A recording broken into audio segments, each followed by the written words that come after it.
आम्ही पाहतोय, पण आज मला खरा पुण्यवान भेटला. सात्विक व्यक्ती पाहिली, धार्मिक पाहिली, ते सगळं मला आपल्यात दिसतं. पण खरे पुण्यवान आणि जो आपल्या शरीराचं बदल झालाय.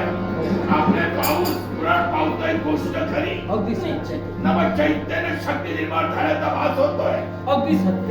ऐका, जन्म जन्मांतराची आमची पुण्य आम्ही केली तपश्चर्या तेच आमच्या अंतराला मी साठवलं. आमच्या पायाला स्पर्श करतात ते तेज आपल्या हातात उतरलं आहे. आणि आपण पद्मास्ती झाला. ज्या गोष्टीला, ज्या वस्तूला आपण हात लावा ती वस्तू दुप्पट होईल. काय असा त्याचा अर्थ आहे. मी आपले उद्धार कधी विसरले. मी एक पुण्यवान हे शब्द आपल्या मुखातून निघाले, याच्यातच मी तुला समाधान. पण मी इथं का आलो? येण्यामागचा उद्देश आपला फारच वेगळा होता. राजे, आपल्या त्या वैताची मला परीक्षा घ्यायची होती. काय कसं हात मारली हा नुसता एक बहाणा होता. मग कोणत्या रीतीने कसोटी घ्यायची होती हो? त्या माझ्या कसोटीला आपण वैताग केव्हाच उतरला. काय आपल्याला कळलंही नाही. आणि आमचं मन समाधानी झालंय. खरंच समाधान होतंय.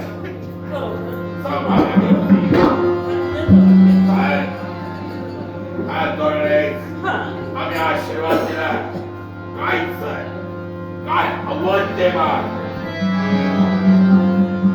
मी कोण पाहत तुमच्या जवळ मागावं आणि मी घ्यावं?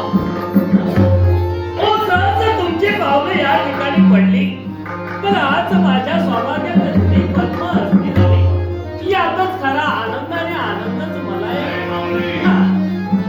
आमच्या मनाच्या समाधानासाठी वर पागी आपण समाधान भासवतात. म्हणजे बोलण्याचा अंतर्ज्ञानी आहोत. मनुष्य बोलतो मुखातून, त्याला ओळखायचं डोळ्यातून.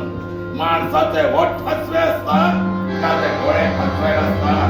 ते सत्याची खूण करतात. आमच्या डोळ्याचे अभिभाव आम्ही देवात चांगला. मग माझ्या या सर्वांगात असं काय तुम्ही पाहिलं आहे? काय शल्य असं वावरते तुम्ही? ते शल्य ती जुळीव मला दूर करायची आहे. कोणत्या रीतीने? लग्न झाल्यात खराबत आतापर्यंत ज्या सुखासाठी आपण तळमळतात, धडपडतात, पण ते विधात्यानं तुम्हाला दिलं नाही.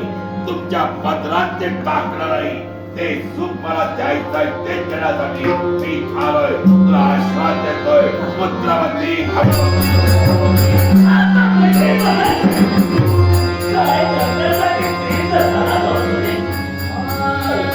अनेक वर्षाची झालेली जखम आणि पीडित पुनश्च शिरवण्यासाठी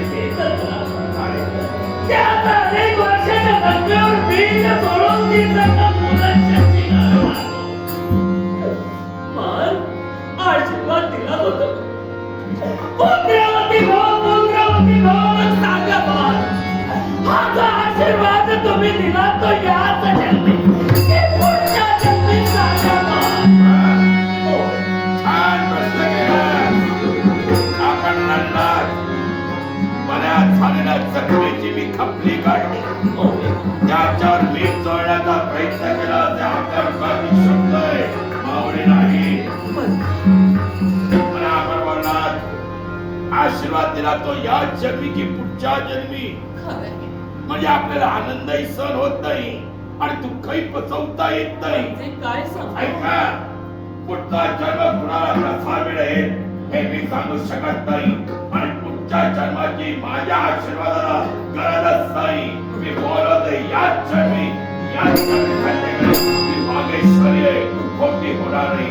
याच जन्मी तू पुत्रवती होती.